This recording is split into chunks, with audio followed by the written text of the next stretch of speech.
Wyoming Territory, March 1874. The wind howled down from the Bighorn Mountains like it meant to tear the whole world clean apart, and Silas Vaughn had never seen skies that black. He tightened the reins on his bay gelding, eyes narrowed as snow whipped sideways across the trail. "We got to get off this ridge," he muttered, voice lost to the wind. "Storm's coming hard." Behind him, the wagon shuddered under the weight of the wind. The canvas top snapped like a sail. Inside, huddled close to a near-frozen lantern, sat Gwendry Finch, arms wrapped around her little brother and sister. The twins Lyle and Louisa were only 5, abandoned by their father outside Fort Bridger just a month earlier. Gwendry had taken them in without hesitation. She was 21, alone, and had nothing but her mother's Bible, a tone-deaf mule, and a stubborn streak as wide as the prairie. Silas had met her 3 days ago at a supply post. She had been arguing with the storekeep about flour cost. He had offered to ride escort up to the Carter Ranch, where she hoped to find work as a cook. She had said yes, but only after making sure he understood she could shoot and gut a rabbit faster than most men could tie their boots. Now, the snow was coming down in sheets. The wagon wheels slid sideways. Silas jumped off his horse and slogged back through the drifts, yanking open the canvas. "You need to climb on the horse," he said, breath fogging. "All of you. We will not make it with that wagon." Gwendry looked up, face pale and stubborn. "I cannot carry both of them on a horse." "I can," he said, "but we have to move now." She hesitated, then nodded. "Louisa first." He pulled the girl into his coat, then lifted her up and settled her in front of his saddle. Lyle came next, arms stiff with cold. Gwendry wrapped a blanket around herself and climbed up behind them. Silas led the horse down a narrow deer path, snow already thigh-deep. Trees began to close in, wind breaking slightly. It was near dusk when they reached the old line shack at the edge of a frozen creek. Silas shouldered the door open. "Inside," he said, voice hoarse. The shack smelled like old wood and dust. A collapsed cot leaned in the corner. Silas set the children near the fireplace and began scraping together kindling from broken chair legs and a few splinters off the wall. Gwendry crouched beside him, hands shaking. "You done this before?" she asked. "Once or twice," he said, striking flint. "Not with kids." The fire caught slowly, but it caught. Light flickered across Gwendry's face. She looked worn through, but calm. She pulled Lyle and Louisa close, settling them beside the fire under all the blankets they had. "I promised them I would not let anything happen," she said quietly, eyes on the flames. "You did good," Silas said, still kneeling. "You got them here." Gwendry looked at him then, really looked. "You stayed." "I said I would." They both went still as the wind screamed outside, rattling the door so hard it seemed like the mountain itself wanted in. There was no more talking that night. Just the fire, the wind, and the sound of snow piling high against the walls. By morning the door was half buried. Silas dug out a narrow trail, then came back and dripping with snow. Gwendry had kept the children warm through the night. "You did not sleep?" he asked. "No," she said. "Could not." He handed her the last of their jerky. "Eat." She broke it in half and gave it to the children first. When she took her bite, she winced. Her fingers were red with cold, her face tight with pain. "You are freezing," he said, and before she could argue, he unfastened his coat and wrapped it around her. She tried to push it back. "Take it," he said. "You are shaking." "I am not weak," she said. "I never said you were." Their eyes held for a long second. Then she nodded once. The storm did not break for 2 more days. Snow reached the windows. The children coughed in their sleep. Gwendry's lips cracked from cold. Silas rationed food so carefully that by the end, he looked as hollow as the shack. On the 3rd night, when the wind finally stilled, he sat beside her after the children were asleep. "If we make it through this," he said, voice low, "I will marry whoever survives it with me." Gwendry blinked at him. "You are joking." "I am not," he said. "I have seen what you have done. You kept them alive. You never once thought of yourself." She looked down at her hands. "I did not think you were the marrying kind. I was not before this." She looked up, something soft and uncertain flickering in her eyes. "And what if I say yes? Then I will carry you out of this shack and not stop until we are somewhere warm." Gwendry narrowed her eyes. "You swear?" "I swear."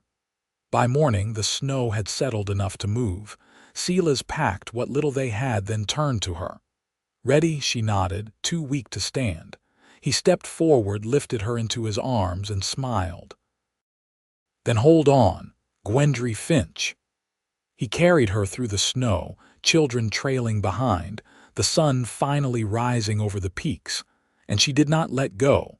The snow softened under the rising sun, crusted and sparkling like salt over bread. The trail cut narrow through the trees, and Silas kept to the edge of the creek where the ice held firm.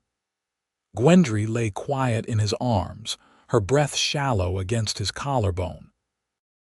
The children trudged behind, bundled and solemn, boots crunching the snow in a rhythm that matched the slow, steady beat of Silas's footsteps. By late morning, smoke rose faintly through the trees. "There," Silas said, nodding toward a split-rail fence half swallowed by drifts. "That's the Carter place." Gwendry stirred. "I can walk." "I know you can," he said, not slowing, "but you don't need to yet." She didn't argue after that. A cattle dog barked as they passed the gate. A wiry man in a wool coat stepped out from the barn, shotgun in hand, eyes sharp beneath his hat brim. "You Vaughn," he called. Silas gave a nod. "We ran into trouble on the trail." The man, Lyman Carter, lowered the shotgun and waved them in. "Get in the bunkhouse, fire's going. I'll send my boy to fetch the doc from Buffalo." Inside, the bunkhouse smelled of pine pitch and coffee. The long stove hissed with heat. Silas laid Gwendry on a straw mattress near the hearth and unwrapped her from his coat. Lyle and Louisa huddled beside her, cheeks chapped and raw. For the first time since the storm, Gwendry closed her eyes. "You rest," Silas said. "I'll see to the rest." By dusk, the doctor had come and gone, left a tin of horehound syrup, and said Gwendry needed warmth, soup, and sleep more than anything he could offer. The children had been given thick quilts and a place to sleep in the main house beside the Carter girls. Silas stayed in the bunkhouse, chair pulled close to the heat, watching Gwendry breathe. She woke during the night, eyes heavy-lidded. "You stayed again," she whispered. "I told you I would." She looked toward the stove. "You think they'll take me on here?" "They will," he said. "I talked to Laman's wife. They need a cook bad, and she don't know beans from barley." Gwendry gave a dry laugh that faded fast. "I never meant to end up here." "No one ever means to," he said. She turned her head toward him. "Where did you mean to end up, Silas?" He leaned back, eyes on the ceiling beams. "Used to think I wanted a spread of my own, land, maybe some cattle. But every time I got close, something turned me back. War, debt, bad winters. You still want it." He looked at her then, the firelight soft on her face.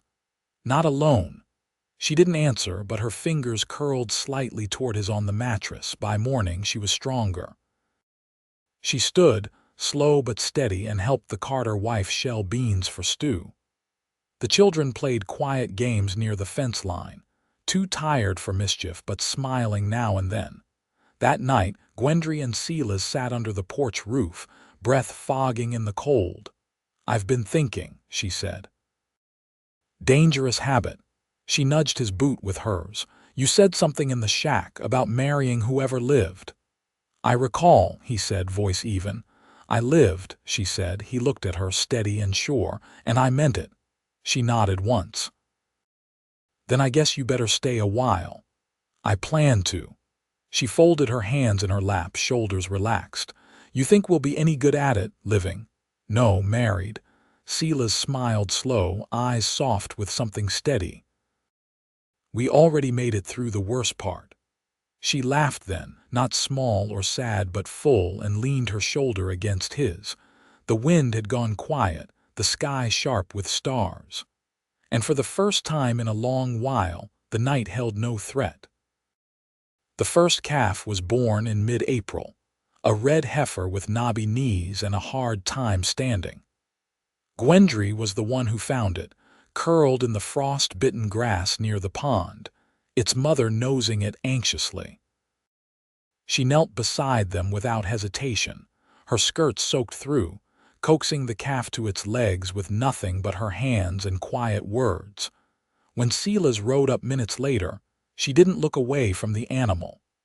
"You're supposed to be resting that ankle," he said, sliding down from the saddle. "She couldn't breathe right," Gwendry answered. "I used my shawl to clear her nose." He crouched alongside her and studied the calf. "She's strong, she's alive," Gwendry said, brushing her palm over its damp shoulder. "That's plenty." They walked it back together, mother cow trailing behind. The frost held until morning, but the heifer made it through. Gwendry named her Fern, and no one questioned it.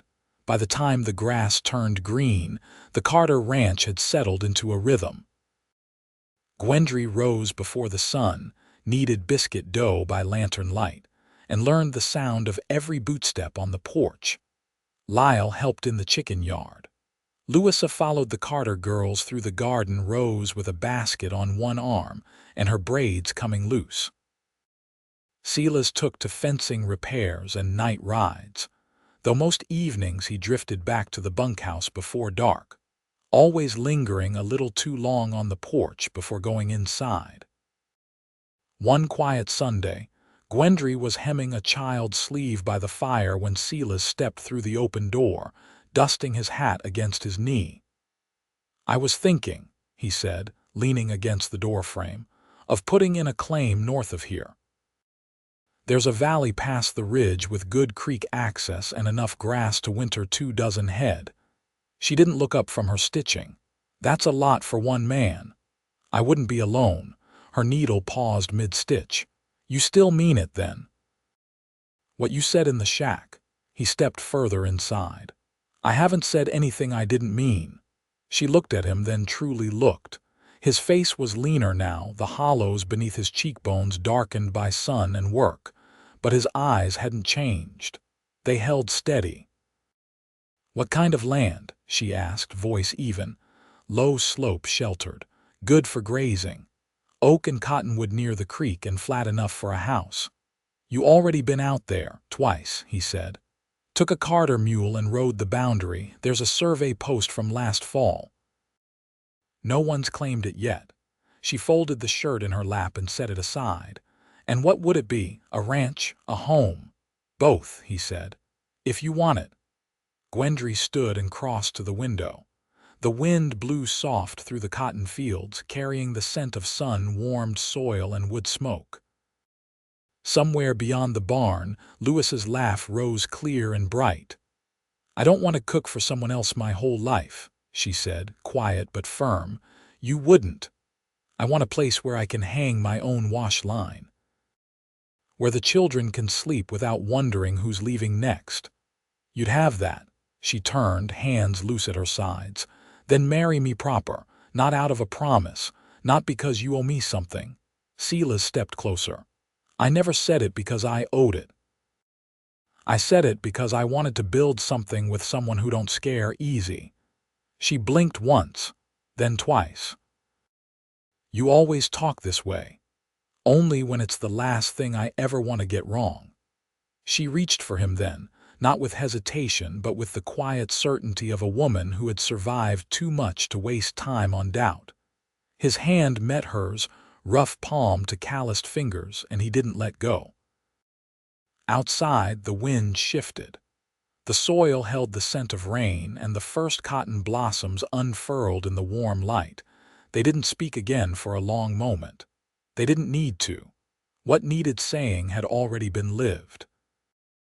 The wedding took place under a cottonwood tree swollen with new leaves, Its roots sunk deep into the edge of the creek that bordered the Carter land. No preacher came. Sela's read from the small leather Bible Gwendry kept wrapped in muslin, the one that had belonged to her mother. Lyle stood straight in a shirt 2 sizes too big, and Louisa picked wild violets to tuck behind her sister's ear. "I don't have a ring," Sela said when it came time, thumb brushing the edge of her knuckle. "You carried me," Gwendry answered. "That's more than most women ever get." Afterward, they moved into the old tack shed behind the bunkhouse, clearing out bridles and hay to make space for a bed frame and a small stove. Gwendry scrubbed the walls with lye soap until the wood shone pale and raw. Sela's hung horseshoes over the door for luck and patched the worst leaks with tar-soaked canvas. Each night, they lay side by side, the walls close around them, but the air full of breath and warmth and the clean scent of pine smoke. No one called them husband and wife, not exactly, but no one needed to. One evening, as the sun angled low across the ridge, Gwendry sat on the step outside the shed, mending a saddlebag with a curved needle. Sela's came in from checking the last of the fence lines, dust in the folds of his shirt and a shallow cut across his forearm. "You're bleeding," she said without looking up. "Barbed wire caught me. Hold still then." She dipped a cloth in the basin beside her, wrung it tight and pressed it to the wound. He flinched once. "You always this quiet when you're hurting?" she asked. "Only when someone's watching." Her fingers moved with care, not tenderness exactly, but something steadier. She tied the strip of linen tight and leaned back on her heels. "You should take Lyle out next time you ride fence," she said. "He watches you more than he listens to me these days. He's got his own way of looking at things," Sela said. "Doesn't miss much. That's the truth." She set the cloth aside. "He asked me last week if I'd ever leave again." Sela's looked at her. "What did you say?" I told him no. "Not unless the house burned down or the land gave out. And if it did, then I'd rebuild same as always, with you if you'll help me hammer the roof." He leaned back beside her. The sky above them had gone lavender at the edges, the cottonwood's shadow long across the grass. "I've been thinking about planting," he said. She raised an eyebrow. "What kind?" "Corn, mostly. Maybe beans. There's a low patch east of the creek that stays damp after storms. Could fence it off." "You planning to live off it?" "Planning to stay," he said quietly. She didn't answer for a moment. Then, "You always talk like you're still waiting for something to change." He looked down at his hands, calloused and cracked. "I guess I never expected anything to hold. You ever wonder what life would have looked like if we hadn't met in that storm?" He shook his head. "Don't need to. This is the only version I'll take." She leaned her shoulder lightly against his. "Then we best make use of this land before another winter comes through." The light faded slow. No words followed, just the quiet hush of birds settling in, the creak of old wood behind them, and the steady breath of 2 people who had earned stillness the hard way. In the morning, Gwendry laid out seed sacks along the edge of the field. Sela's dug the first row with a worn spade, and Lyle followed behind, dropping kernels one by one into the earth. Louisa brought buckets of water, her feet wet with dew. By midday, sweat ran down Sela's spine and soaked the collar of his shirt. Gwendry worked alongside him, sleeves rolled high, skirt tied at the knees. Neither of them spoke much. They didn't need to. It wasn't the land they'd planned on. It wasn't the house from Sela's old dreams or the kitchen Gwendry had once imagined when she still believed in lace curtains and polished floors. But it was theirs. Earned, not promised. Built from frost and hunger, from firelight and silence, from the kind of trust that doesn't ask for declaration. That night, they fell asleep with the windows open, the scent of turned soil drifting in, and Sela's hand resting loose over hers. The wind outside was soft and carried no threat. The summer sun baked the fields hard by late June, cracking the soil around the young corn shoots and drawing sweat from skin before noon. Silas rose early to haul water from the creek, walking the rows with a bucket in each hand, boots sinking into the soft earth. Gwendry joined him after the children finished their breakfast, carrying a tin dipper and watching the shadows stretch shorter with every step. She wore her hair tied up in a knot now, held with a carved bone pin Silas had whittled and left on the washstand without a word. She hadn't asked where he'd found the time, just took it, slid it into place, and nodded once when he looked her way. "Storm clouds out west," she said, shielding her eyes. "Might break over us by evening." "Could use the rain," he said, setting down the buckets. "But if it's wind first, we'll need to tie down the henhouse roof again." "I'll see to it." He paused, wiping the sweat from his brow. "You ever think about going back east?" She squinted at him. "What for?" "Just wondering." "You had people there once." She stooped beside the rose and touched the edge of a leaf, checking for beetles. "If they wanted me, they'd have written by now. Besides, I've got people here." Silas nodded slowly, his gaze fixed on her hand resting steady against the green stalk. "I was thinking we might need a second room soon." She looked over, not startled but with quiet interest. "For what? For you? For the children? For anything that might come?" She stood up, brushing the dirt from her palms. "You think we'll be needing more space?" "I do."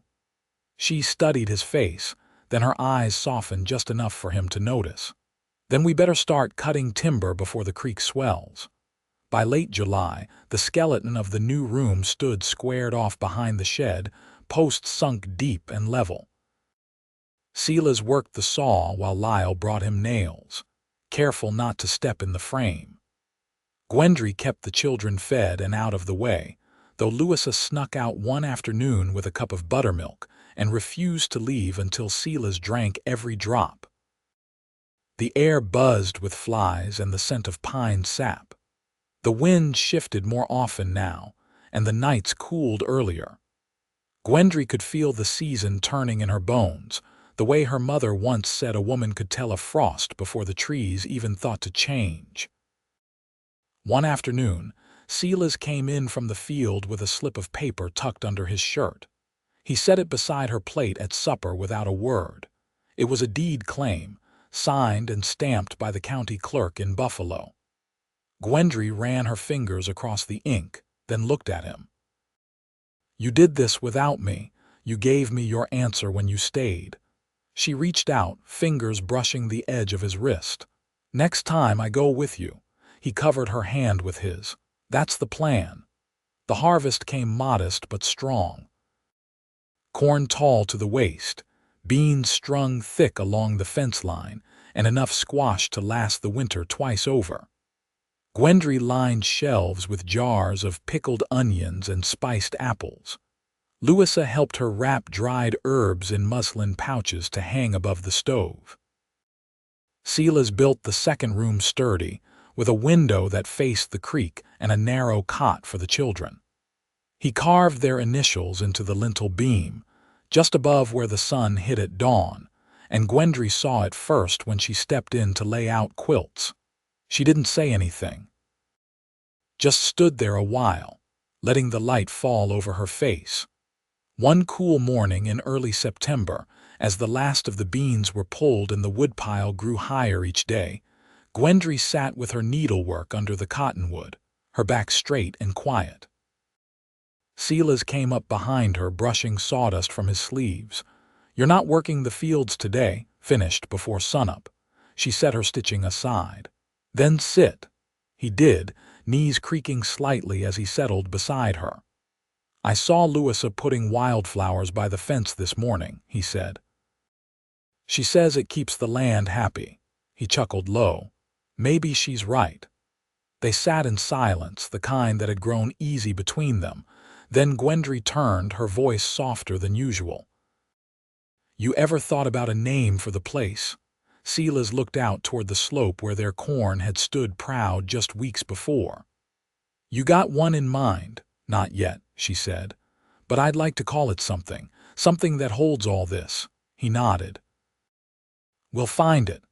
She reached over and took his hand, fingers lacing slow and sure.